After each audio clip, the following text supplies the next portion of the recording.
내가 날마다 주를 송축하며 영원히 주의 이름을 송축하리이다. 이스라엘아 들으라. 우리 하나님 여호와는 오직 유일한 여호와이시니 너는 마음을 다하고 뜻을 다하고 힘을 다하여 내 하나님 여호와를 사랑하라. 아멘.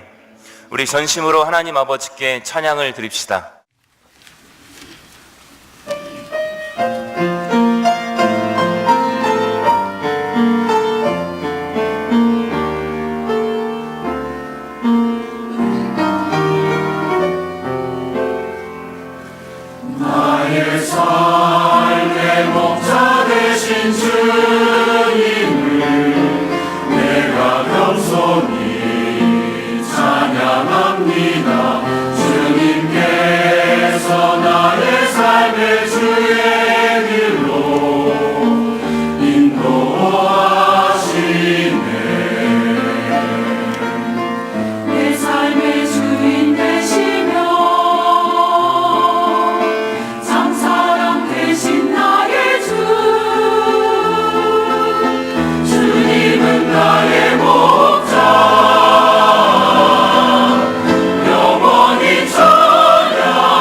이 아침에 우리에게 주실 하나님 말씀은 민수기서 10장 11절부터 28절까지 있는 말씀입니다.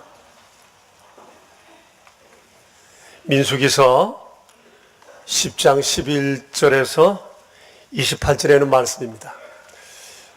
이는 살아계신 하나님의 말씀입니다. 오늘 성경 읽기 일과 첫 번째 부분입니다. 이제 우리 함께 하나님 말씀을 받들어 읽겠습니다. 둘째 해 둘째 날 서문날에 구름이 정거의 성막에서 떠오르매 이스라엘 자손이 시내 광야에서 출발하여 자기 길을 가더니 파란 광야에서 구름이 머무니라. 이와 같이 그들이 여호와께서 모세에게 명령하신 것을 따라 행진하기를 시작하였는데 선두로 유다 자손의 진영의 군기가 속한 자들이 그들의 진영별로 행진하였으니 유다 군대는 암미나답의 아들 낫손이 이끌었고 이사갈 자손 지파의 군대는 수알의 아들 느다니엘이 이끌었고, 스볼론 자손 지파의 군대는 엘론의 아들 엘리압이 이끌었더라. 이에 성막을 거두며 게르손 자손과 모라리 자손이 성막을 메고 출발하였으며, 다음으로 르우벤 진영의 군기에 속한 자들이 그들의 진영별로 출발하였으니, 르우벤의 군대는 스데울의 아들 엘리술이 이끌었고, 시므온 자손 지파의 군대에 수리사대의 아들 슬루미엘이 이끌었고, 갓 자손 지파의 군대는 드우엘의 아들 엘리아삽이 이끌었더라. 고아디는 성문을 메고 행진하였고, 그들이 이르기 전에 성막을 세웠으며, 다음으로 에브라임 자손 진영의 군기에 속한 자들이 그들의 진영별로 행진하였으니, 에브라임 군대는 암미우스의 아들 엘리사마가 이끌었고, 므낫세 자손 지파의 군대는 브다술의 아들 가마리엘이 이끌었고, 베냐민 자손 지파의 군대는 가드오니의 아들 아비단이 이끌었더라. 다음으로 단 자손 진영의 군기에 속한 자들이 그들의 진영별로 행진하였으니, 이 군대는 모든 진영의 마지막 진영이었더라. 단 군대는 암미사대의 아들 아예셀이 이끌었고, 아살 자손 지파의 군대는 오그란의 아들 바가엘이 이끌었고, 납달리 자손 지파의 군대는 에난의 아들 아이라가 이끌었더라. 이스라엘 자손이 행진할 때에 이와 같이 그들의 군대를 따라 나아갔더라. 아멘. 민수기서는 출애굽한 하나님의 백성들이 광야 40년을 지내는 가운데 38년 동안의 광야 생활에 관한 기록을 해둔 책입니다. 당시 200만 정도가 움직였으니까 38년의 여정이 만만치 않았을 것입니다.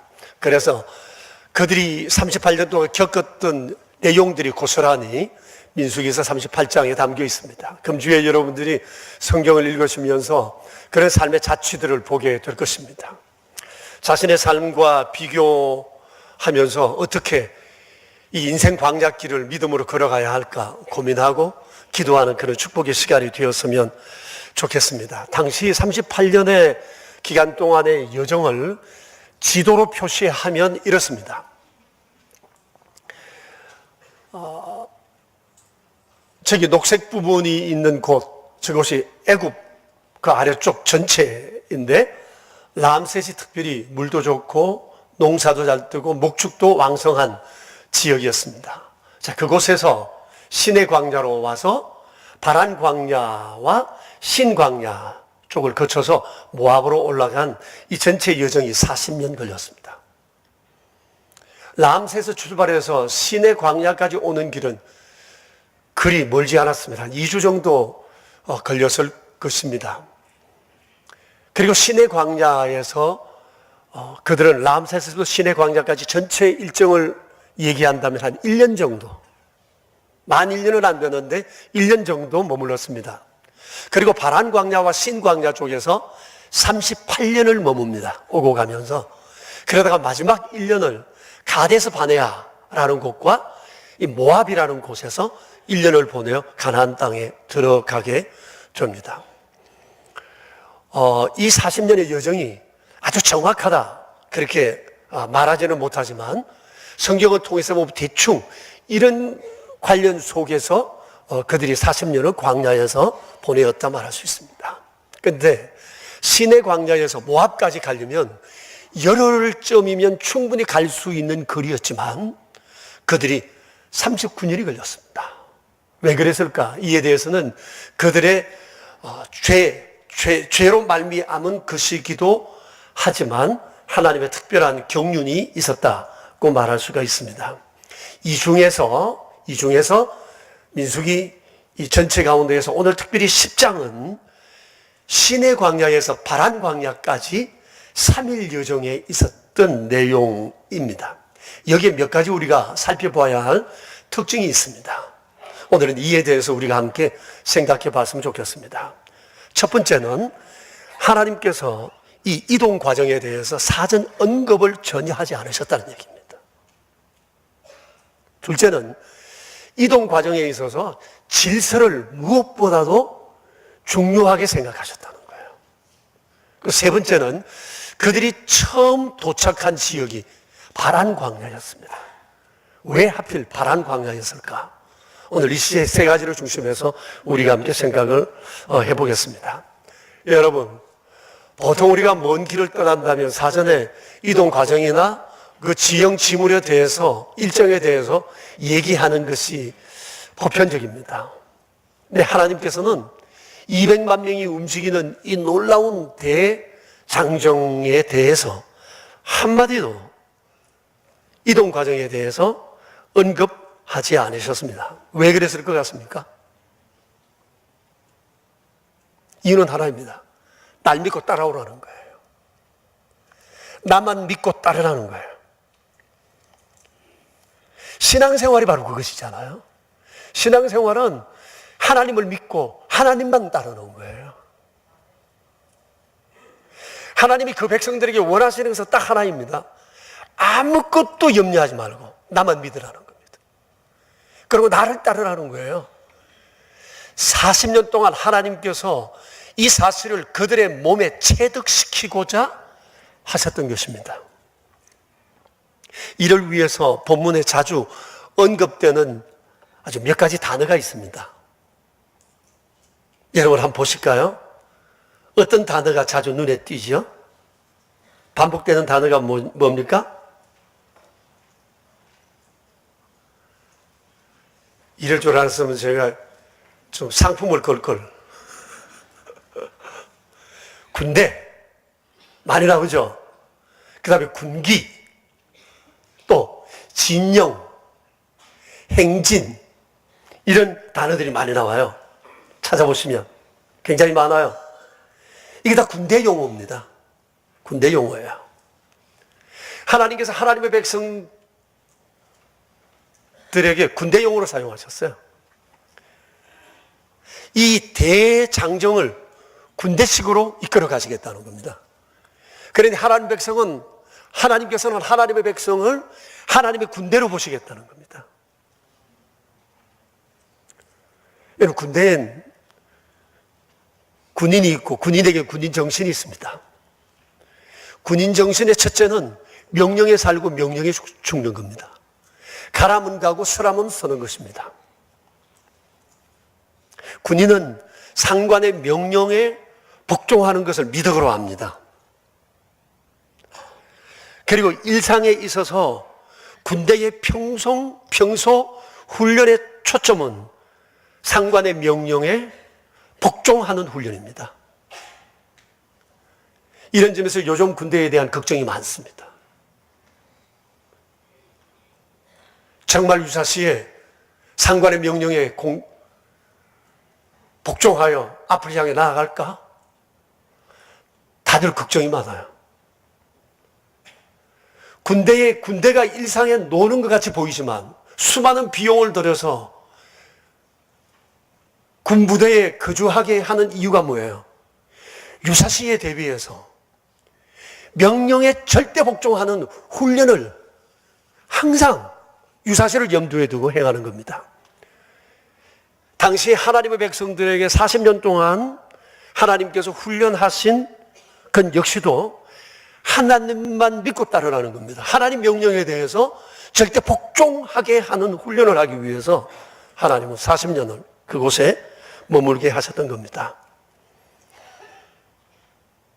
그들을 향한 하나님의 첫 번째 훈련 사인이 있는데 그것이 11절 12절에 나와 있습니다. 성막 위에 구름이 떠오르면 출발하고 구름이 머물면 그 자리에 멈추라는 거예요. 그러니까 언제 출발해야 할지, 어디로 가야 할지, 어디쯤 멈출지, 얼마나 가야 할지 여기에 대해서는 백성들은 전혀 모릅니다. 오직 하나님 한 분의 소관입니다. 백성들의 최선은 구름만 바라보는 거예요. 구름이 떠오르면 가고 구름이 머물면 머문다. 오직 한 가지 사인밖에 없어요. 40년 동안 이 훈련했습니다. 구름 떠오르면 보고 가는 것, 멈추는 것, 이 훈련을 했어요. 이게 그들의 최선이었습니다. 사실상 가나안으로 가는 길을 이들 중에 어느 누구도 한 번도 가보지 않았습니다. 미지의 길입니다. 광야길은 황폐하고 위험하고 어렵습니다. 딱히 길도 없습니다. 기후에 따라서 길은 수시로 바뀝니다. 어떤 재주 있는 사람이 앞장서서 갈 수 있겠습니까? 용기 있다고 해서 그 길을 찾을 수 있는 것도 아닙니다. 막막한 광야 사막길, 오직 그 길을 안내하실 분은 하나님 한 분밖에 없습니다. 이들이 살아갈 길은 지금 광야만 아니라 앞으로 가나안 땅에 가서도 살아야 하는데 수많은 변수들 앞에서 어떻게 살아야 할까? 그것을 광야에서 훈련하는 겁니다. 오직 하나님만 바라보고 살라는 거예요. 하나님은 의지하고 가라는 거예요. 하나님 말씀만 따르라는 겁니다. 이것이 하나님 백성을 향한 하나님의 단 한 가지 소원이고 원함이었다고 하는 사실이에요. 그러니 광야에 그들을 40년 동안 머물게 하신 것은 하나님에 대한 절대적 믿음을 갖게 하기 위한 하나님의 뜻이었습니다. 여러분, 40년 세월 굉장하죠. 정말 긴 세월이었습니다. 그래서 돌아보면 40년 동안 그곳에 머물렀지만 그들은 여전히 어설펐습니다. 아무튼 광야 40년을 지내면서 그들은 매우 단순한 믿음을 가져야 했습니다. 그것은 떠오르는 구름을 바라보고 움직이는 겁니다. 이 단순한 믿음이 필요했습니다. 여러분, 믿음은 단순합니다. 믿음은 단순합니다. 하나님만 오직 믿고 하나님만 따르는 거예요. 하나님 말씀만 진리고 하나님 말씀만 확실하고 영원하다는 사실을 믿고 따르는 거예요. 믿음 생활은 단순해요. 하나님께서 40년 동안 이 단순성의 훈련을 시키신 거예요. 이것은 오늘을 살아가고 있는 우리에게도 마찬가지입니다. 복잡한 세상 속에서 우리가 이 세상을 살아가는 것은 단순해야 합니다. 그래서 머리를 비우고 살아라는 것이 아니라 삶의 가치관, 초점을 하나님께만 두고 살라는 거예요. 이건 굉장히 중요한 삶의 가치요, 태도입니다. 자, 이 40년 길을 갈 때 하나님께서 매우 중요하게 여기신 것이 질서입니다. 여러분 생각해 보세요. 200만 명이 넘는 사람들이 움직이니까 이거 보통 규율을 가지고 이들을 통제하는 것이 쉽지 않습니다. 그래서 하나님께서 철저한 규칙을 세우셨습니다. 그 규칙 가운데 첫 번째가 좀 전에 말씀드린 구름이 떠오르면 움직인다는 거예요. 구름이 사인이에요. 이게 첫 번째 원칙이에요. 자, 두 번째, 하나님께서 13절에 보면 모세에게 명하신 것이 있어요. 모세에게 명하신 것이 있는데 명하신 순서대로 따라간다라고 하는 겁니다. 모세에게 명하신 하나님의 순서, 행진의 순서 가운데 첫 번째가 뭔가 하니 언약궤입니다. 33절에 보시면 언약궤가 맨 앞에 씁니다. 제사장들이 언약궤를 메고 그 길을 갑니다. 언약궤 안에는 십계명의 두 돌판이 있습니다. 그래서 언약궤는 말씀 그 자체요, 하나님의 임재를 상징하는 겁니다. 언약궤를 따른다고 하는 것은 하나님을 의지하고 하나님의 말씀을 따르겠다고 하는 의지의 표현이라 말할 수 있습니다. 언약궤가 따르고 이제 사람들이 따르는데 또 중요한 규칙이 또 하나 있어요. 12절을 보십시오. 이스라엘 자손이 시내 광야에서 출발하여 자기 길을 가더니라고 했어요. 자기 길을 가더니. 이게 중요합니다. 밑줄을 칠까요? 자기 길을 갔습니다. 구름 사인을 보고 언약궤가 있고 그 뒤로 백성들이 자기 길을 간다 그랬습니다. 자기 가고 싶은 대로 가는 길이 아니고 여기 자기 길을 간다는 것은 각자가 자신의 직분과 위치를 지키면서 행진한다, 그런 뜻입니다. 내 가고 싶은 대로 간다 그 말이 아니에요. 주어진 길이 있다는 겁니다. 각자에게. 그 순서가 모세, 제사장, 그리고 각 진영의 순서대로입니다. 하나님께서는 12지파를 3개 지파씩 묶고 4개 진영으로 만들었습니다. 그 맨 앞에 유다지파를 선두로 한 3개 지파가 포진되어 있는데 그들이 바로 이 이사갈 지파와 스볼론 지파입니다. 그래서 언약궤, 그다음에 모세, 제사장, 그다음에 유다 지파의 군대, 유다 지파의 사람들, 그다음에 이사갈 지파의 군대, 그 사람들, 그리고 스볼론 군대, 그리고 그 사람들, 이렇게 해서 12지파가 쭉 서서 갑니다. 맨 앞에 유다 지파, 맨 마지막에 단 지파가 있습니다. 단 지파는 군대의 숫자가 제일 많았기 때문에 위에 있습니다. 자, 그런데 첫 번째 서는 이 지파와 맨 마지막에 서는 지파는 굉장히 위험 부담이 있습니다. 적이 언제나 전면이나 후면에서 공격해 올지 모르기 때문입니다.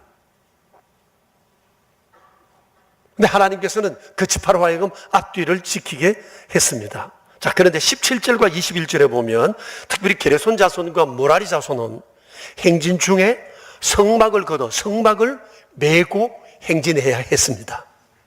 그리고 21절을 보면 고핫 사람들은 성물을 메고 그 길을 가야 했습니다. 이것이 자기들이 해야 할 자기 길입니다. 여러분, 성막이라는 건 여러분 아시지만 가죽으로 만든 겁니다. 짐승의 가죽으로 만들었고 실로 꼰 배실로 만들었습니다. 무게가 굉장합니다. 그럼 성물도 금, 은, 그 다음에 동으로 되어 있어요. 굉장히 무거워요. 이것을 거두어서 일일이 메고 갔다고 하는 것입니다. 자, 그런데 여러분, 정말 독특한 것은 39년 동안 이 대열, 이 임무가 한 번도 바뀌지 않았다는 거예요. 불평하는 사람도 없었어요. 너무 무거우니까, 앞에 서는 거, 뒤에 서는 건 너무 부담되니까 자리 바꿔달라고 로테이션 하지 않았어요.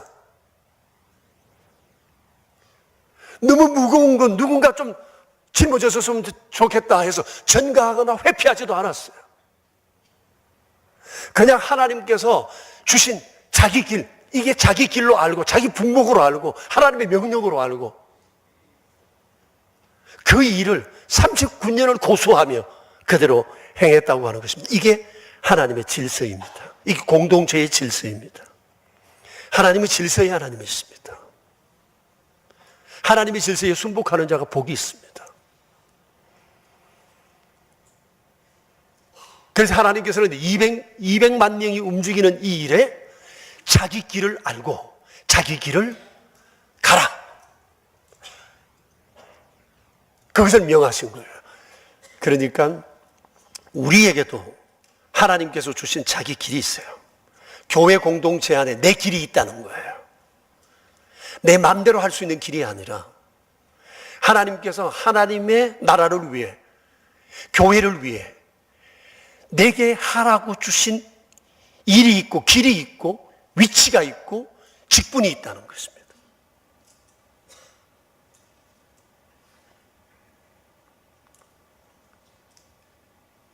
그래서 하나님의 하나님은 질서의 하나님이시라 질서롭게 이루어 가기를 원하는데, 하나님의 공동체가 질서가 있으려면 내게 주신 자기 길이 무엇인지 알아야 하는 거예요. 그것을 알고 서로의 하나님께로부터 받은 바 이 길을 가진 사람들이 협력해 가는 겁니다. 그럴 때 공동체는 안전하고 강하고 이런 공동체를 이겨낼 자가 없다고 하는 겁니다. 여러분 한번 생각해 보십시오. 그러면 나는 우리 교회 안에서 하나님께서 내게 주신 길이 뭐라고 생각합니까? 길을 모르면 안 됩니다. 그러지 않으면 질서를 제대로 세워갈 수가 없습니다. 그러면 하나님께서 내게 주신 그 길을 가지고 나는 어떻게 공동체 안에서 내 역할을 감당하고 있는가? 한번 돌아보셔야 합니다. 자, 이스라엘 백성들 39년 동안 자기 길이 있었어요. 그리고 자기 길을 알고 서로 협력해서 39년 광야 생활을 이루어 갔던 겁니다. 그렇게 살았습니다. 하나님 보실 때 매우 이뻤을 거라 생각이 되어집니다. 자, 이렇게 해서 3일을 행진하다가 하나님의 구름이 바란 광야에 멈추었다고 성경 말씀하고 있습니다. 12절에 바란 광야에 멈추었다고 했습니다. 왜 하필 바란 광야였을까? 왜? 바란 광야는 가장 불모의 땅이었습니다. 가장 황폐한 땅이었습니다. 광야 가운데서도 가장 넓은 광야였는데 대부분이 바위산이었고 모래 언덕이었습니다. 사람이 거주하기에는 굉장히 불편한 곳입니다. 근데 하나님의 구름이 거기에 딱 멈추선 거예요. 얼마나 놀랐겠어요. 그래서 모세는 신명기서 1장 19절에서 이 바란 광야를 일컬어서 크고 두려운 광야라고 얘기를 했습니다. 이스라엘 백성들이 지내온 이 하나님 백성들이 지내온 40년 여정 가운데 가장 열악한 곳이 바로 이 바란 광야예요. 아무도 하나님께서 이곳으로 자신들을 인도하시고 거주지로 명하시리라고는 상상을 못했을 것입니다. 짐작하기로는 사흘 전에 그들이 시내 광야를 출발할 때 그들은 굉장히 상기되어 있었을 겁니다. 어떻게 우리가 출발하라는 거냐? 구름이 떠오르면 드디어 구름이 떠올랐을 때 그들 모두 환호성을 지르실 것입니다. 왜냐하면 1년 만에 처음 움직이는 행진이거든요. 그리고 성막을 만들어 성막을 앞세워 언약궤를 앞세우고 처음 가는 행진이거든요. 얼마나 마음이 들떴을까요? 하나님께서 자신들을 향해 주실 미래의 그 은혜에 대해서 얼마나 기대가 컸을까요?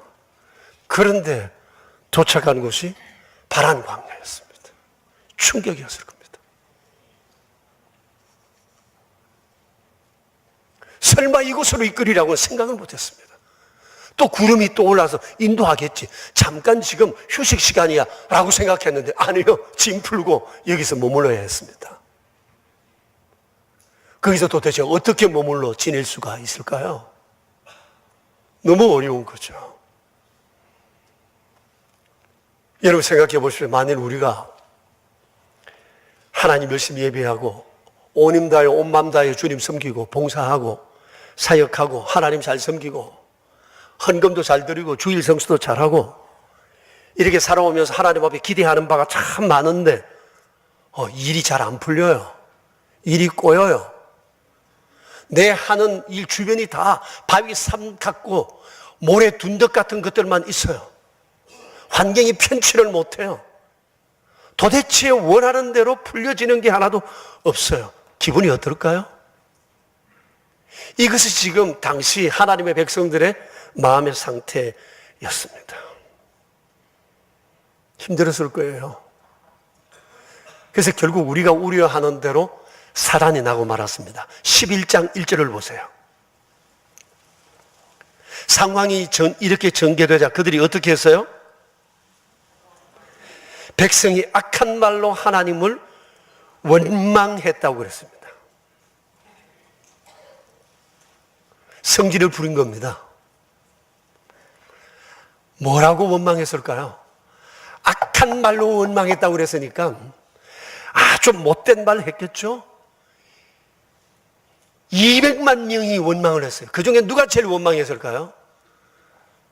많은 경우 제일 일말이 한 사람, 앞장선 사람, 스스로 의롭다고 생각한 사람, 스스로가 수고를 많이 했다고 생각하는 사람, 나름대로 최선을 했다는 사람, 기대감이 많았던 사람, 이런 사람들의 불평이 제일 크지 않았을까요? 이해는 되죠. 그렇지 않습니까? 얼마나 지난 1년 동안 애를 많이 썼습니까? 그런데 주어진 게 바란 광야예요. 바란 광야. 악한 말로 하나님을 막 원망했어요. 그러자 하나님께서 진노하셔서 진영을 불살라 버리시려 하셨어요. 그리고 진영 한쪽 곳에서 지금 불이 타오르고 있습니다. 백성들이 깜짝 놀랐습니다. 이대로면 대형 인사 참사가 나게 되고 온 진영이 다 불에 타버릴 것 같았습니다. 너무 놀라 모세에게 뛰어가서 소리를 질렀더니 모세가 하나님께 기도했어요. 그리고 불이 꺼지게 되었습니다. 하나님께서 그들이 악한 말로 하나님 원망하는 것을 매우 못마땅하게 생각하셨어요. 여러분, 우리가 이 광경을 눈여겨보아야 할 이유가 있습니다. 왜냐하면 우리도 세상을 살아오면서 왕왕 이런 잘못을 범하고 있기 때문에 그렇습니다. 우리 안에 하나님을 믿으면서 따르면서 기대가 많습니다. 하나님은 내게 잘해 주실 거야. 항상 좋은 거 주실 거야. 어려운 일도 쉽게 빨리빨리 풀어주실 거야. 그런데 이게 내가 원하는 대로 되어지지 않을 때, 여러분 지난 세월 속에 어땠나요? 많은 경우 우리가 불평하고 부정하고 하나님을 원망하고 때로는 악한 말을 한 적도 있지 않을까요? 만일 앞으로 내 나름대로 최선을 다해 살아가는데 일이 내 원대로 풀리지 않는다면 우리가 하나님에 대해서 어떻게 할 것 같습니까? 왜 수많은 사람들이 교회를 나오다가 나오지 않습니까? 왜 가난한 교인들이 많이 생긴다고 얘기합니까? 왜 기독교 인구가 줄었다고 얘기합니까? 주님을 믿어도 내 원대로 되는 게 없더라, 이런 얘기 많이 하잖아요. 복 주시는 줄 알았는데 그게 아니더라, 할 만큼 했는데 결과가 별로 없더라, 이런 하나님 내가 왜 믿어? 라고 뛰쳐나간 사람들이 굉장히 많습니다. 우리의 미래 장담할 수 없습니다. 나는 그런 사람이 안 되리라고 장담할 수 없어요. 그러나 이런 실수는 해서는 안 될 실수였습니다. 왜냐하면 하나님께서 불태워 죽여버리려 하셨잖아요. 주를 알지 못하는 사람들은 하나님께 뭐라고 하는 것, 그건 이미 끝났어요, 하나님께. 그러나 그런 사람들 가운데서도 모아놓고 뭔가 좀 하나님이 큰 계획을 가지시고 나가려고 하는데, 이런 사람들을 보시고 하나님께서도 크게 진노하셨다는 것 아니에요. 자, 그러면 우리가 세상을 살아갈 때 이런 실수를 하면 안 된다는 거예요. 어떻게 해야 이런 실수를 하지 않을까? 답은 하나입니다. 어떤 경우에도 하나님을 의심하지 않은 거예요. 인생을 살아갈 때 가장 위험한 것은 실패가 아닙니다. 환난도 아닙니다. 하나님을 의심하는 겁니다. 하나님을 믿지 못하는 겁니다. 그러면 따를 수가 없습니다. 진리의 말씀이 귀에 들어오지 않습니다. 수많은 의구심만 일어나게 될 것입니다. 당시 주의 백성들 상황은 이해가 됩니다. 그러나 여기 지금 구름이 머물렀잖아요. 하나님의 구름이 성막 위에 머물렀잖아요. 그러면 이곳이 하나님이 원하시는 장소라고 최소한 하나님 입장에서 상황을 이해하는 노력을 했어야 했다는 겁니다. 근데 내 멋대로 생각했어요. 내 멋대로 판단했어요. 내 기대대로 되지 않으니까 하나님 잘못했다는 거죠. 여호와가 아닌 것 아니야? 라고 생각했어요. 우리가 뭔가 지금 잘못 듣고 잘못 끌려 살아온 것 아닌가라고 생각했다는 겁니다.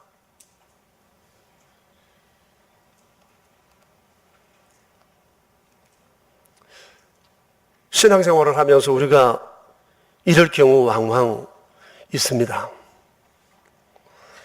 정말 여러분, 할 만큼 했는데 상황이 최악이다,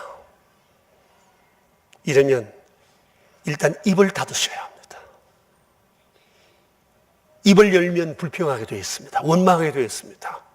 하나님도 주변도 원망합니다. 그때는 무조건 입을 다무셔야 합니다. 그리고 한숨 돌리고 곰곰이 하나님이 누구신가를 생각해야 합니다. 하나님은 어떤 분이시며 나는 하나님께 대해 어떤 존재인가 곰곰이 생각하면 거기서부터 실타래가 풀려가기 시작합니다. 하나님은 여전히 나를 사랑하시고, 하나님은 언제나 오르신 분이시고, 항상 내게 좋은 것을 주시려 하신다. 내가 다만 상황을 이해하지 못하고 하나님이 하시는 일을 다 알지 못할 뿐이지, 하나님은 내게 좋은 것 주시려 하신다 라고 하는 이런 믿음의 고백을 하게 됩니다. 그래서 우리는 주변에서 최악의 상황이 최적의 상황이었다라고 하는 고백의 간증들을 많이 듣잖아요. 그때는 왜 그랬는지, 이런 일이 일어나지 말아야 되는데 그런 일이 일어났어요. 왜 그랬는지 이해가 안 됐는데 세월 지나보니 그것이 오늘의 디딤돌이 됐다. 이런 얘기를 우리는 수없이 듣고 있습니다. 다윗은 시편 23편에서 이런 고백을 했어요. 같이 한번 읽어볼까요? 여호와는 나의 목자시니 내게 부족함이 없으리로다. 그가 나를 푸른 풀밭에 누이시며 쉴만한 물가로 인도하시는도다. 내 영혼을 소생시키시고 자기 이름을 위하여 의의 길로 인도하시는도다. 내가 사망의 음침한 골짜기로 다닐지라도 해를 두려워하지 않을 것은 주께서 나와 함께 하심이라. 주의 지팡이와 막대기가 나를 안위하시나이다. 언제 이 시편을 썼는지는 잘 몰라요. 그런데 그때 그가 처한 상황이 뭐죠? 사망의 음침한 골짜기였다는 겁니다. 얼마나 힘들었을까? 사망의 음침한 골짜기예요. 이해할 수 없는 상황 앞에 서 있는 겁니다. 최악의 상황을 만난 겁니다. 너무너무 힘들었습니다. 그런데 이 최악의 상황인 줄 알았는데 이게 그의 인생의 최적의 기회였습니다. 하나님을 자신의 목자로 확신하는 기회가 되었습니다. 하나님은 나를 부족함 없이 행하신다, 해주신다라고 하는 확신을 갖게 되었습니다. 그리고 그곳에서 나를 푸른 풀밭 시냇가로 이끄신다는 믿음도 가지게 되었습니다. 아, 이것은 그냥 단순한 사망이 엄침한 골짜기가 아니라 하나님께서 자기 길로 나를 이끄시는 한 방법이구나 하는 사실도 알았습니다. 이 험한 상황 속에 하나님이 여기 주의 지팡이와 막대기로 나를 지키신다는 그 믿음도 갖게 되었습니다. 찬양대가 찬양을 한 것처럼 주님 앞에 주께서 내 앞에 잔치를 베풀어 주신 거예요.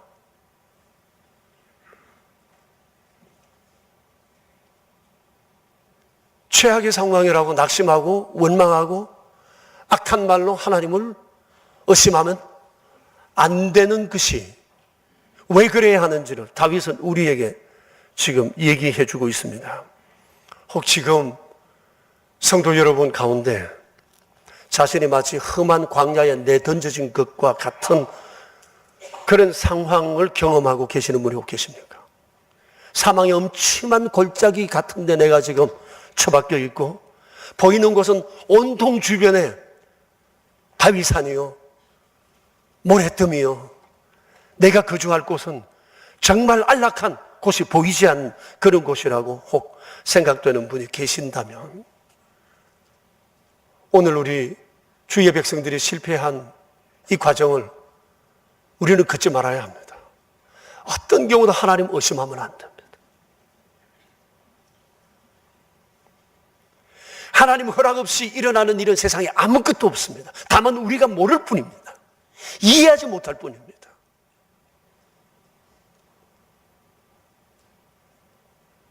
왜 그날 그 돌뿌리가 거기 있어야 했는지, 왜 그날 내가 그 사람을 만나야 했는지, 왜 그날 그 사건이 있어야 했는지, 왜 그날 그런 실수와 실패를 경험해야 했는지 우리는 아직 모릅니다.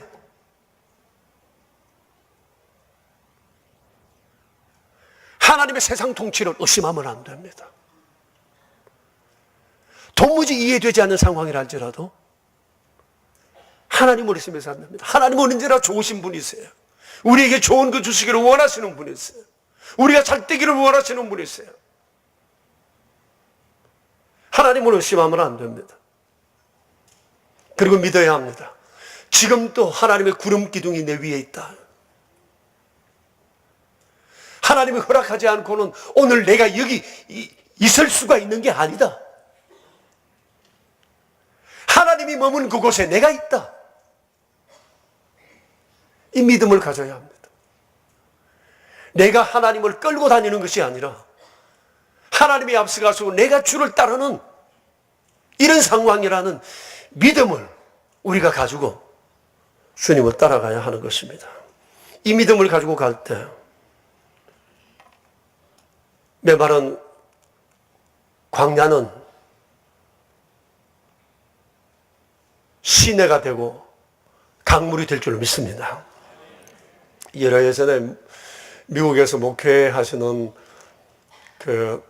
김영봉이라는 목사님이 쓰신 책을 제가 읽은 적이 있는데 자기 교회 성도 얘기가 써져 있더라고요. 그래서 내가 나이를 이렇게 환산해 보니까 그분의 연세가 지금은 그 성도님의 연세가 한 80쯤 된 것 같아요. 그런데 목사님이 그 책에서 쓴 그분의 인생의 전환기에 있었던 그 시기는 아마 그가 11살 때였던 것 같습니다. 초등학교 5학년 때였는데 그의 어머니는 크리스찬이셨어요. 그때가 뭐 6.25 끝나고 얼마 되지 않았을 때였던 것 같아요. 인민군들이 쳐들어와서 남편 어디냐고 찾아내라고 어머니를 얼마나 고문을 했는지, 고문의 후유증으로 전쟁이 끝나고 얼마 있다가 시름시름 앓다가 어머니가 돌아가셨어요. 그때가 초등학교 5학년 때였다고 합니다. 11살 소년의 방황이 그때부터 시작이 되었답니다. 어머니를 잃은 상실감이 너무 컸는데 1년 뒤에 아버지가 재혼을 한 거예요. 도무지 이해할 수가 없었습니다. 받아들이기 어려웠어요. 그래서 이 아들이 잔치하는 날 행패를 부렸습니다. 그날부터 새어머니와 등지게 되고 새어머니와의 갈등이 시작이 되었습니다. 새어머니의 말을 듣고 아버지도 자기에게 마음이 돌아섰습니다. 너 공부하지 마라. 중학교 가지 마라. 네가 제일 큰 놈이니까 이복 동생들 농사 지으면서 돌봐라. 학교를 보내주지 않으려 했답니다. 마음의 분노가 너무 컸고 집을 뛰쳐나가야 되겠다고 생각했지만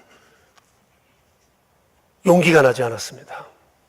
세월이 흘러 중학교 졸업반이 됐지만 그 안에 분노와 갈등은 여전히 사라지지 않았답니다. 집에 들어가기도 싫고 자포자기의 심정으로 어느 날 아침부터 쫄쫄 굶고 어머니가 다니셨던 교회를 갔습니다. 그리고 그 전도사님을 만나 울분을 토하듯 불평하고 수단했습니다. 왜냐하면 그 전도사님이 자기 아버지와 새어머니를 짝지어준 사람이기 때문에 그랬습니다. 어찌해서 저런 사람을 아버지께 소개해서 나를 이렇게 힘들게 합니까? 따질 듯이 물었대요. 그때 그 전도사님이 지금 잘 견디고 이겨야 된다. 그러면서 그의 어머니가 돌아가시기 직전의 모습에 대해 전도사님이 얘기해 주었습니다. 내 어머니가 얼마나 몸이 불편하고 힘들었느냐. 움직이기조차 힘들었는데 내 어머니가 새벽 예배를 하루도 그러지 아니하셨다. 돌아가시기 전날까지도 네 어머니는 새벽 예배 나와서 기도하셨다. 왠지 아느냐? 내가 그런 내 어머니의 모습이 너무 안타까워. 집사님 새벽 예배 안 나오셔도 되시고 집에서 기도하세요 했지만 어머니는 나오셨다. 그러시면서 내 어머니가 하시는 말씀이 전도사님, 내가 이제 11살짜리 내 아들 두고 떠나가야 하는데 하나님 외에 이 아들을 누구에게 의지하고 가겠습니까? 그래서 내 숨이 다하는 그 순간까지 내가 내 아들을 위해서 기도하려고 내가 새벽에 여기 나옵니다. 네 어머니가 너를 위해서 하나님께 그렇게 기도했으니 반드시 하나님이 너를 책임져 주실 거야. 그러니까 참고 견뎌야 된다. 그 순간 이 아이의 눈에서 눈물이 빗물처럼 흘러 내리면서 그 옛날 어머니하고 갔던 교회, 하나님의 이름을 불렀던 그 하나님이 생각나기 시작했어요. 그러면서 그 마음속에 이런 생각이 불현듯 떠올랐습니다. 내 어머니가 생명을 바치듯 그렇게 나를 위해 기도했다면 내 어머니 기도를 들으신 하나님께서 나를 그냥 두실까? 어머니가 생명 다하는 마지막 순간까지 그렇게 붙들고 기도하셨던 이 하나님 붙들고 내가 역경을 마주 서야 되지 않겠나? 이런 생각이 자기 안에 불현듯 서더랍니다. 그러면서 아버지와 새어머니를 마주할 용기가 그 안에 생겨나더래요. 그래서 집으로 돌아갔어요. 상황은 하나도 바뀌지 않았지만 이제는 살아야 한다는 생각이 그 속에 들었고, 항상 가출, 탈선, 분노, 좌절, 자기에 대한 무력감, 이런 것들이 자기를 완전히 도배했는데 이젠 자신의 삶의 목록에서 이 모든 것을 지울 수가 있었답니다. 그날로부터 중학교 3학년짜리가 더 이상 이런 생각하지 않고 하나님 붙들고 갔는데 하나님께서 그에게 그토록 하고 싶었던 공부도 하게 하시고 유학도 하게 하시고 정말 아메리칸 드림을 이루는 아주 성공적 교민으로 설 수 있도록 이끌어 주셨다고 하는 것이었습니다.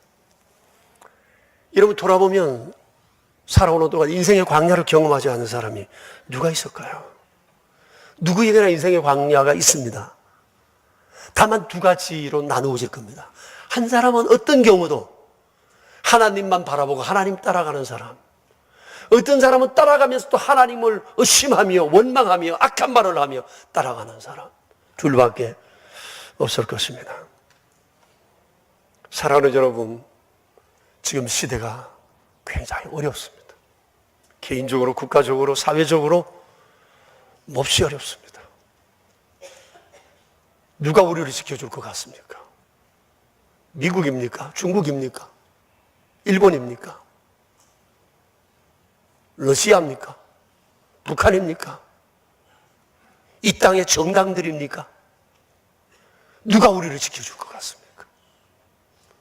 누가 우리를 책임져 줄 것 같습니까? 그들의 조국을 향한 비전이 몇 년짜리입니까? 세상을 통치하시는 주밖엔 바라볼 데가 없습니다. 우리의 기도가 하찮은 거라고 생각하십니까? 하나님은 오늘도 성도의 기도를 통하여 역사를 이루어 가십니다. 성도 여러분, 200만의 숫자가 중요한 것이 아니라 하나님을 온전히 바라보고 따라가는 믿음의 성도가 필요했습니다. 그가 모세였습니다. 그를 통해 주님은 200만을 살렸습니다. 그렇다면 오늘 이 시대에 어렵다고 낙심만 할 것입니까? 소리만 지를 것입니까? 싸움박질만 할 것입니까? 세상은 그러할지라도 우리는 인생의 길을 압니다. 주를 바라보아야 합니다. 역사의 주관자는 하나님이시면 언제 이 싸움이 끝날지, 어디까지 갈지, 무슨 일이 생길지 우린 전혀 모릅니다. 그러나 하나님은 아십니다. 시줄과 날줄을 엮어 역사를 쓰가시는 주님이 있습니다. 개인적으로도 힘들고 어려운 태산 같은 바위, 모래더미가 우리 앞에 쌓여있다 할지라도 여전히 전능하신 주님, 멈춘 그곳에 나는 멈추고 주님 앞서지 아니하고 주님 따라가리라 믿음 가지고 가는 그를 하나님께서 지켜주지 않을 리가 없습니다. 사랑하는 여러분, 어떤 경우에도 하나님 의심하면 안 됩니다. 하나님은 우리 사랑하세요. 잘 되기를 원하세요. 선한 길로 이끄세요.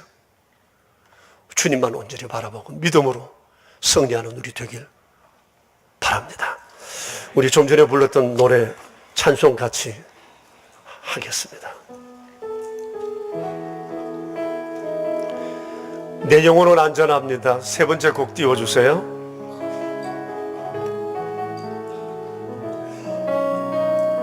내 아버지 그 품 안에서, 아버지 그 품 안에서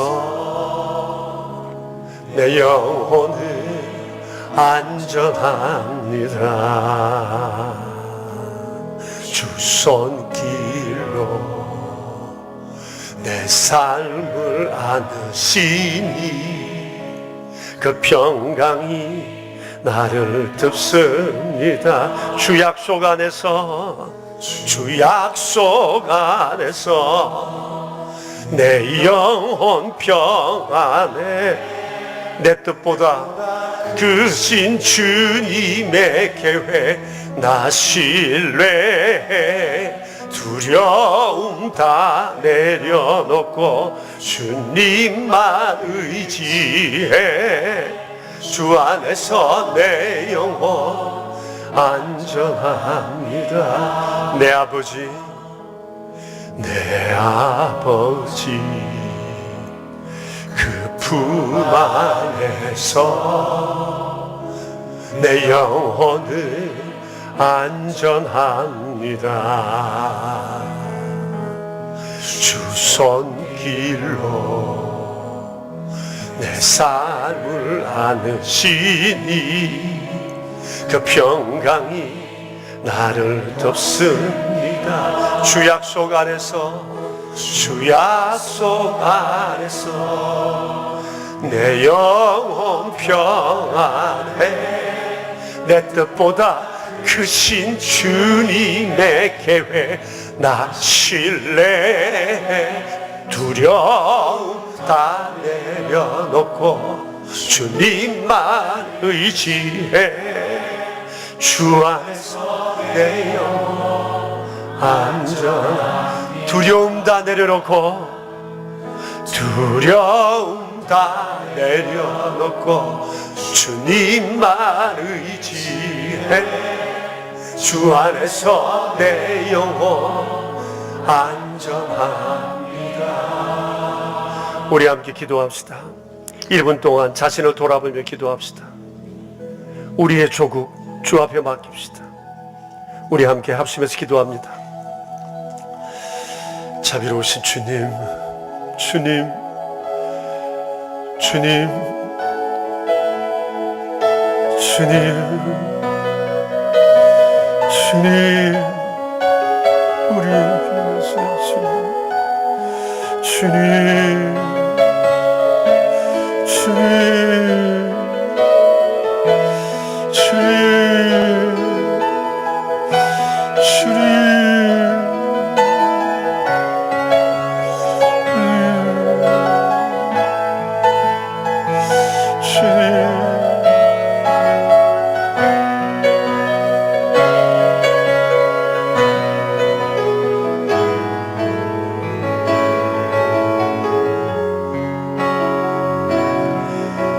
아버지 하나님, 광야 40년 주의 백성들이 어떻게 살아왔는지 우리는 성경을 통해서 보았습니다.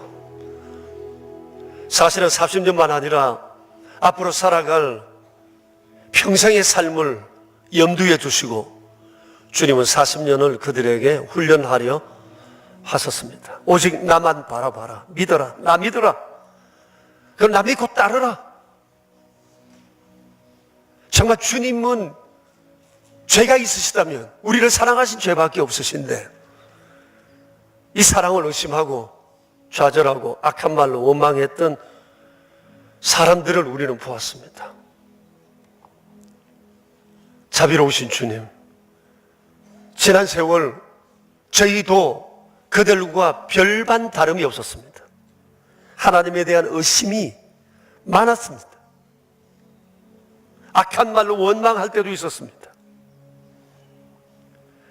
자비로우신 주여, 우리 개인이나 우리의 조국이나 우리 주변을 돌아보면 염려할 것 많고 풀리지 않는 많은 상황들 속에 있으나 주님, 어떤 경우에도 우리가 주를 의심하지 않게 하시고 오직 주만 믿고 의지하고 주만 따르는, 그래서 주님을 영화롭게 드리는 저희 모두 되게 하여 주시옵소서. 우리 구주 예수 그리스도 이름으로 기도합니다. 아멘. 이제는 우리의 왕이신 주 예수 그리스도의 은혜와 만복의 근원 되신 아버지의 크신 사랑하심과 날마다 오직 그 믿음의 한 길로 우리를 이끄시는 성령님의 교통하심이 모인 저희 무리들과 명선의 모든 가족들과 주님의 몸 되신 교회 위에 이제로부터 영원히 함께 계시옵기를 간절히 축원하옵나이다. 아멘.